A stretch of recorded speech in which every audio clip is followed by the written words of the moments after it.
कई दिनों से कहना चाहते हैं, लेकिन उसको हम कह नहीं पाए, और वो अत्यंत आवश्यक विषय है हम सबके लिए, भारत राष्ट्र के लिए, संपूर्ण विश्व के लिए, समस्त मानव जाति के लिए। यदि हम और खुलकर कहें तो पूरे पिंड और ब्रह्मांड के कल्याण की बात है। आप कहेंगे वो कौन सी बात है? वो बात है यह धरती गोवध के कलंक से विमुक्त हो। ये बात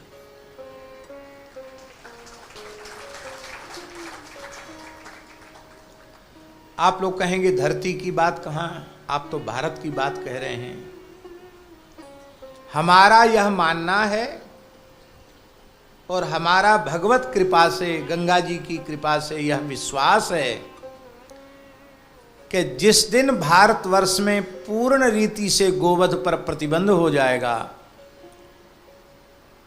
गोरक्षण और गो संवर्धन की सुव्यवस्थित योजना बन जाएगी, और जब इस गोरक्षण गो संवर्धन के पुण्य से भारतवर्ष की समृद्धि पूरे संसार में अपने चरम पर पहुंच जाएगी,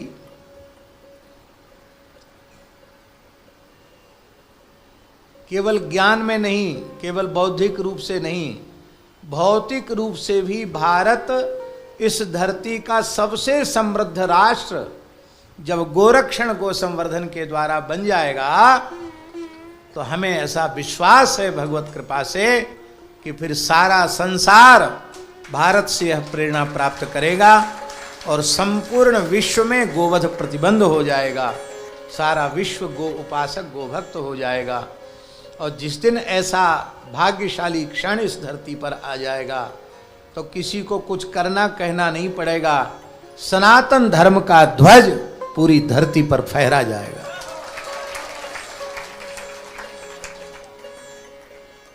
तो सबसे पहली बात तो यह है कि जो गोरक्षा गो सम्मान आह्वान अभियान जो विगत समय से चल रहा है, इसके पीछे कोई संस्था, कोई कमेटी, कोई व्यक्ति नहीं है। इसके पीछे भगवान हैं और भारत राष्ट्र के सभी पूज्य संत हैं। सर्वदेवमयी, सर्ववेदमयी, सर्वतीर्थमयी पूज्या गोमाता है और धर्म रूप भगवान नंदी हैं इसके मूल में, इसके प्रेरक के रूप में, और हम सब उनके चरण सेवक हैं। तो यह सामान्य किसी संस्था का, व्यक्ति का अभियान नहीं है, यह महान दैवीय अभियान है। ये भगवत प्रेरणा से हो रहा है। ये बात सब लोगों को जान लेनी चाहिए, समझ लेनी चाहिए और इसे हृदय से स्वीकार कर लेना चाहिए, दुराग्रह को छोड़ करके। अभी पिछली बार इस गो सम्मान आह्वान अभियान का प्रथम चरण संपादित हुआ 27 अप्रैल को।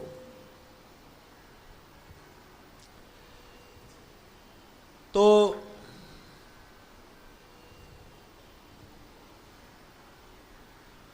ये बिल्कुल पक्की बात है कि जिस प्रकार की सफलता 27 अप्रैल को गो भक्तों को, गो उपासकों को मिली है, वह आशातीत थी।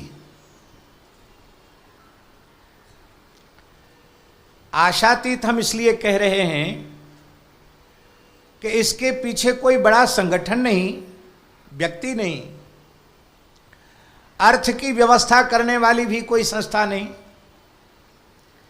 फिर भी भारतवर्ष के सभी प्रांतों में इसका समर्थन हुआ और बड़ी संख्या में करोड़ों की संख्या में लोगों ने ज्ञापन दिया। दास को भी सौभाग्य ऋषिकेश की धरती से ज्ञापन देने में सम्मिलित होने का हमको भी सौभाग्य प्राप्त हुआ। पूरे देश में हस्ताक्षर अभियान चल रहे हैं और उस हस्ताक्षर अभियान में 25 करोड़ का लक्ष्य रखा गया है और हमको ऐसा लगता है कि इस लक्ष्य से भी हम लोग बहुत आगे पहुंच जाएंगे, क्योंकि बड़े उत्साहपूर्वक लोग हस्ताक्षर अभियान में लगे हैं और जो नहीं लगे हैं उन्हें लगना चाहिए।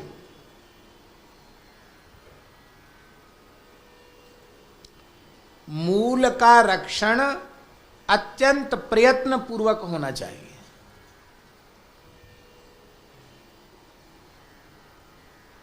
मूल ही नहीं रहेगा तो वृक्ष कहां से रहेगा।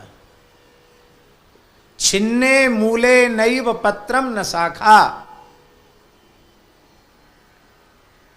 वैदिक सनातन धर्म का मूल भारतीय वेद लक्षणा गाय है, गव्य पदार्थ हैं। हमारा कोई भी आराधना उपासना, हमारी कोई भी आराधना उपासना, देव कार्य, पितृ कार्य, ऋषि कार्य बिना गव्य पदार्थ के संपादित नहीं होता। पिंड और ब्रह्मांड सबका पोषण गाय करती है। हमारे रजोगुण तमोगुण को हटा करके हमें सत्वगुण में प्रतिष्ठित करती है, हमको भगवत प्राप्ति के योग्य बनाती है, हमको भगवान की प्राप्ति के पथ पर चलने की योग्यता देती है गाय। इसलिए यह वाक्य महापुरुषों के द्वारा दिया गया वाक्य कि गाय बिना गति नहीं और वेद बिना मति नहीं। गाय के बिना गति नहीं है, केवल हिंदू की नहीं, मानव जाति की। गाय के बिना गति नहीं और वेदादि शास्त्रों के बिना सन्मति नहीं। और गोरक्षण से ही वैदिक संस्कृति का रक्षण होगा। इसको हम अनेकों बार कह चुके हैं। तो 27 अप्रैल का दिव्य प्रभाव सबकी समझ में आया और हमको ये कहते हुए बड़ी प्रसन्नता हो रही है कि जो लोग थोड़ा दूर से इस अभियान को देख रहे थे, कोई संकोच में थे कि हम इसमें अभी खुलकर भाग न लेवें, उन लोगों ने भी जब 27 अप्रैल के इस अनुष्ठान की सफलता के प्रभाव को देखा, गो सम्मान आह्वान अभियान की सफलता को देखा, तो अब उनका भी हृदय से समर्थन इस अभियान को मिल रहा है। और हम समझते हैं कि इसमें गीता प्रेस की बहुत बड़ी भूमिका है। जैसे गीता प्रेस ने गो अंक निकाला था और उसका परिणाम हुआ 1966 का गोरक्षा आंदोलन। इस गो सम्मान आह्वान अभियान की सूचना कल्याण पत्रिका में देकर के सनातन धर्म की बहुत बड़ी सेवा गीता प्रेस ने की है। इसके लिए हम गीता प्रेस के प्रति कृतज्ञ हैं, साधुवाद धन्यवाद देते हैं और भगवान से प्रार्थना करते हैं कि वैदिक सनातन धर्म की सेवा का यह कार्य गीता प्रेस के द्वारा निर्बाध गति से निरंतर चलता रहे। भारतीय सभी भाषाओं में ही नहीं, विश्व की सभी भाषाओं में गीता प्रेस के ग्रंथ प्रकाशित हों और एक बहुत बड़ी क्रांति सनातन धर्म की गीता प्रेस के माध्यम से आवे। तो ये कार्य उन संतों को हम बारंबार प्रणाम करते हैं जो दिन रात एक करके खाना पीना सोना सब अपने शरीर की सुख सुविधाएं, जीवन की आवश्यकताओं को एकदम किनारे रख करके जो निरंतर इस अभियान में लगे हैं, वे संत निश्चित ही प्रणाम के योग्य हैं। हम व्यास आसन से उन्हें सभक्ति सादर प्रणाम करते हैं और भगवान से प्रार्थना करते हैं कि भगवान उन्हें निरंतर शक्ति सामर्थ्य प्रदान करें। अब हम लोगों के सामने अगला जो द्वितीय चरण है इस अभियान का, वो 27 जुलाई को आने वाला है। 27 जुलाई माने गुरु पूर्णिमा के पहले। गुरु पूर्णिमा कब की है? 29 की है। व्यास पूर्णिमा भगवान कृष्ण द्वैपायन व्यास जी के प्राकट्य की तिथि, जिसको हम लोग सब लोग व्यास पूर्णिमा अथवा गुरु पूर्णिमा के रूप में मनाते हैं। उस तिथि से पहले 27 जुलाई को गो सम्मान आह्वान अभियान का द्वितीय चरण है। सभी से हमारी अत्यंत विनम्र प्रार्थना है कि आप जहां भी रहें वहां इस अभियान से हृदय से जुड़ें और बड़ी से बड़ी संख्या में 27 जुलाई को ज्ञापन देने में उपस्थित हों। एक बहुत उच्च कोटि के नाम जापक महापुरुष हैं, उन्हें भगवान की प्रेरणा हुई है और उन्होंने दास को अपना भाव निवेदित किया कि राम जी की प्रेरणा से हम आपको ये बात कह रहे हैं। इस बार 27 जुलाई को 8:15 से सवेरे कितने बजे? 8:15 से 9:15 बजे तक है। 8 बजे से 9:15 बजे तक 8 बजे से 9:15 बजे तक सभी लोग यदि विजय मंत्र का संकीर्तन करने के बाद फिर ज्ञापन देने जाएं तो इसका उत्तमोत्तम परिणाम गोभक्तों के सामने अवश्य आएगा, इसमें कोई संदेह नहीं। तो हमको भी 27 जुलाई को भगवान जहां रखेंगे, वैसे तो पूर्व हम कह चुके हैं अपनी कथाओं में कि हमको सूरत में रहना है उस समय, लेकिन किसी कारण से संतों ने आज्ञा दी कि नहीं वहाँ नहीं, आपको अमुक जगह जाना है, तो संत लोग जहाँ आज्ञा करेंगे वहाँ जाना होगा, वहाँ जाना चाहिए।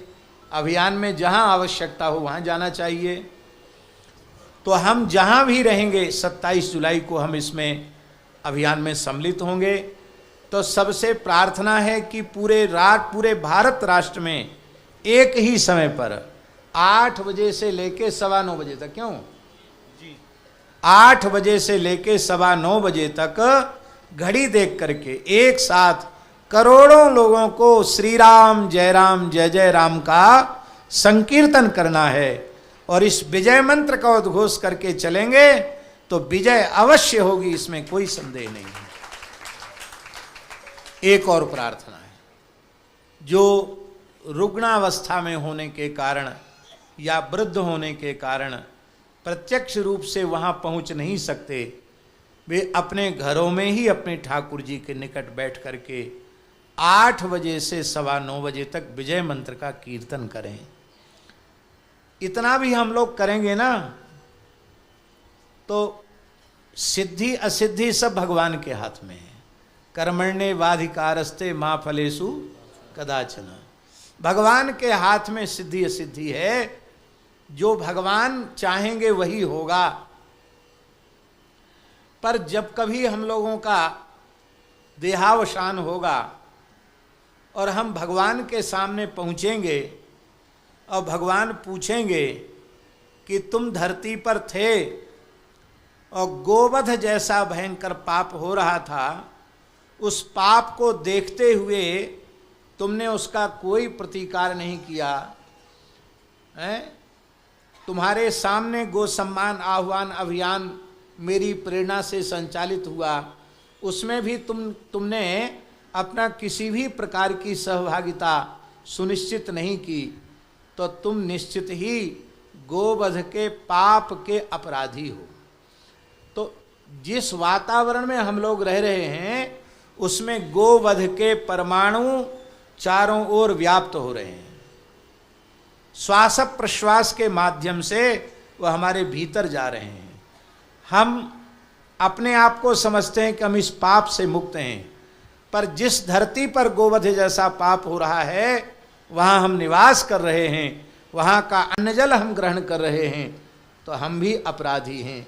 तो हम समझते हैं कि इस गो सम्मान आह्वान अभियान का जो आगामी 27 जुलाई वाला चरण है, उसमें ईमानदारी से आर्त भाव से भगवान से प्रार्थना करते हुए यदि 1.25 घंटे श्री विजय मंत्र का संकीर्तन करेंगे और अभियान में प्रत्यक्ष रूप से सहभागिता करेंगे तो भगवान के सामने लज्जित नहीं होना पड़ेगा। इतने से भी गौ माता के प्रति हम अपनी कृतज्ञता ज्ञापित कर पाएंगे, भगवान के प्रति कृतज्ञता ज्ञापित कर पाएंगे। ये 27 जुलाई के लिए आप सबको हमारी अत्यंत प्रेमाग्रह पूर्वक विनम्र प्रार्थना है कि आप अपने सारे आग्रह दुराग्रह, कई लोगों को दलगत पार्टीगत आग्रह दुराग्रह भी होते हैं, पर भैया गाय जाति से, पंथ से, संप्रदाय से, दल से, पार्टी से सबसे ऊंचे उठी हुई है गाय। इसलिए अपने व्यक्तिगत भेदों को, आग्रह दुराग्रहों को त्याग करके इसमें सबको सम्मिलित होना चाहिए। और यह ज्ञापन केवल जिलाधीशों तक नहीं जा रहा है, मुख्यमंत्री, राज्यपाल, प्रधानमंत्री, राष्ट्रपति सब जगह जा रहा है। और इस अभियान 27 जुलाई के बाद निकट भविष्य में देश के शीर्षस्थ संतों का प्रतिनिधिमंडल प्रधानमंत्री जी से मिलकर भी यह आग्रह करने वाला है कि इस संबंध में आप अपने ही मुखारविंद से इसी वर्तमान शासन काल में आप घोषणा करके पुण्य के भागी बने और अमर यश कीर्ति प्राप्त करें। भगवान की बड़ी कृपा है, वर्तमान देश के जो यशस्वी प्रधानमंत्री जी हैं वो इतना बढ़िया भाग्य राम जी के यहाँ से लिखवा करके लाए हैं कि पूरे संसार के सर्वोच्च 35 से ऊपर सम्मान उनको मिल चुके हैं। और अपने 10-12 वर्ष के सुशासन काल में उन्होंने भारत के गौरव को पूरे संसार में प्रतिष्ठित किया है। उनके ही प्रधानमंत्रित्व काल में कश्मीर जो मुख्य धारा से कट गया था, 370 और 30 धारा खत्म होकर के कश्मीर भारत का अविभाज्य अंग बना। वहाँ भारतीय राष्ट्रीय ध्वज फहरा रहा है। यद्यपि एक बात हम जरूर कहेंगे, भले ही किसी को बुरी लगे तो लगे, वस्तुतः कश्मीर में जो न्यायालय ने चुनाव कराने का आदेश दिया वो विवेकपूर्ण आदेश नहीं था, क्योंकि अभी वहाँ चुनाव की स्थिति थी नहीं।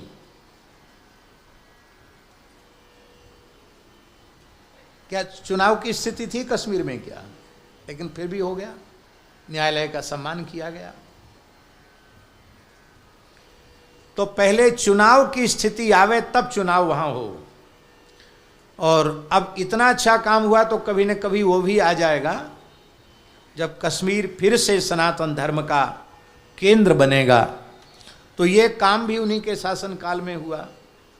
श्री राम मंदिर का दिव्य भव्य निर्माण, सोमनाथ मंदिर की शताब्दी महोत्सव, विश्वनाथ कॉरिडोर का निर्माण, महाकाल लोक का निर्माण, कितने हम कार्य गिनावें। बहुत बड़े बड़े कार्य भगवत कृपा से उनके शासन काल में हुए हैं। पर इन सभी अच्छे कार्यों पर भगवान की ओर से पक्की मुहर तभी लगने वाली है और सनातन समाज की ओर से तभी पक्की मुहर लगने वाली है जब वे स्वयं घोषणा करें कि आसे तु हिमालय पर्यंत, पूर्व से पश्चिम, उत्तर से दक्षिण, अब धर्म प्राण भारतवर्ष की धरती पर एक भी गाय की रक्त की बूंद अब नहीं गिरेगी।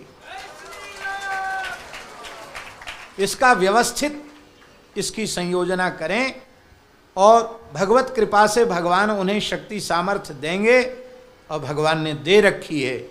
और हम लोग निराशावादी नहीं हैं, आशावादी हैं। तो भगवत कृपा से ये जरूर होना ही चाहिए। तो गो सम्मान आह्वान अभियान का आरंभ क्यों करना पड़ा, एक ये प्रश्न है कि पहले तो ऐसी कोई बात नहीं थी, लेकिन अब ये क्यों आरंभ करना पड़ा, इसकी थोड़ी सी चर्चा हम कर दें आपको।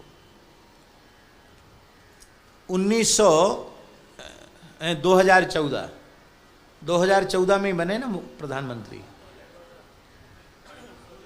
2014 में जब ये प्रधानमंत्री बने तो संभवतः 2015 की बात है, तारीख मुझे याद नहीं है, विचार करने से खोजने से पता चल जाएगी। परम पूज्य गोऋषि स्वामी श्री दत्त शरणानंद जी महाराज पथमेड़ा महाराज, जगन्नाथपुरी के पूज्य परमहंस स्वामी श्री प्रज्ञानानंद जी महाराज और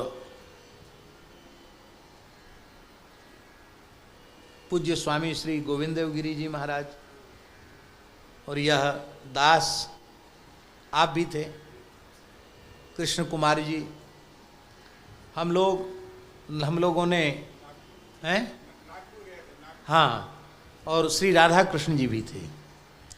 तो सर संघ प्रमुख जो सम्मान्य श्री मोहन भागवत जी हैं, उनसे समय मांगा था और उन्होंने बड़ी उदारता पूर्वक हम लोगों को समय दिया। निर्धारित समय जितना दिया था उससे दुगने से भी ज़्यादा समय दिया।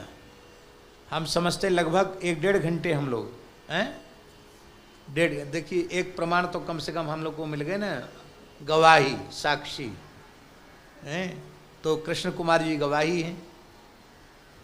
तो 1.5 घंटे तक हम लोगों ने व्यवस्थित चर्चा उनसे की, गोरक्षा के प्रश्न को लेकर की। और श्री भागवत जी ने बड़े ध्यान से, एकदम समाहित चित्त से, सावधान होकर के हम लोगों की बात को खूब महत्व देते हुए उन्होंने बड़े धैर्य पूर्वक पूरी बात सुनी। और सुनने के बाद उन्होंने कहा कि सब होगा, आप थोड़ा धैर्य धारण कीजिए। यही बात कही ना उन्होंने। तो हम लोग धैर्य धारण करते करते 2015 से 2027 आ गया, 26 आ गया हैं, 11 साल हो गए। तो चलो 11 रुद्र हो गए। तो अब थोड़ा सा काम तो हो रहा है पूरे देश में, लेकिन जो धैर्य रखने की बात जो कही गई थी वो इतने लंबे समय तक सबने धैर्य रखा।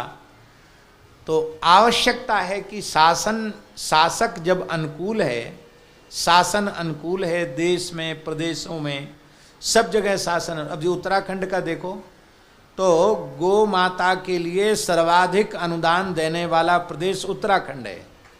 एक गाय को 80 रुपए का अनुदान उत्तराखंड सरकार दे रही है। धामी जी बहुत अच्छा काम उत्तराखंड में कर रहे हैं। समान नागरिकता कानून भी यहाँ सबसे पहले यहीं लागू किया गया। बहुत अच्छे अच्छे कार्य यहाँ हो रहे हैं।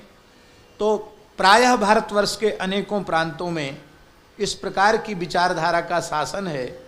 तो अब तो भगवान ने ऐसी कृपा की है कि जो पश्चिम बंगाल के बारे में हम लोग कभी सोचते नहीं थे, वो पश्चिम बंगाल में भगवान ने, कहते ना भगवान देते हैं तो छप्पर फाड़ के देते हैं, तो भगवान ने छप्पर फाड़ के दिया है। ये भी एक बहुत उत्तम संकेत है।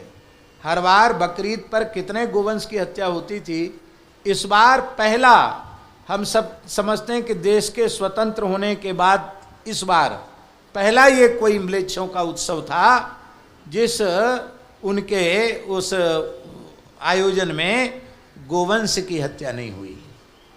हर परिवर्तन की शुरुआत एक विचार से होती है, और जब वही विचार करोड़ों लोगों की भावनाओं से जुड़ जाए तो वह एक जन अभियान का रूप ले लेता है। इन्हीं मूल्यों को जन जन तक पहुंचाने का प्रयास है गौ सम्मान आह्वान अभियान। यह अभियान समाज के प्रत्येक वर्ग से एक शांतिपूर्ण और लोकतांत्रिक सहभागिता का आह्वान करता है।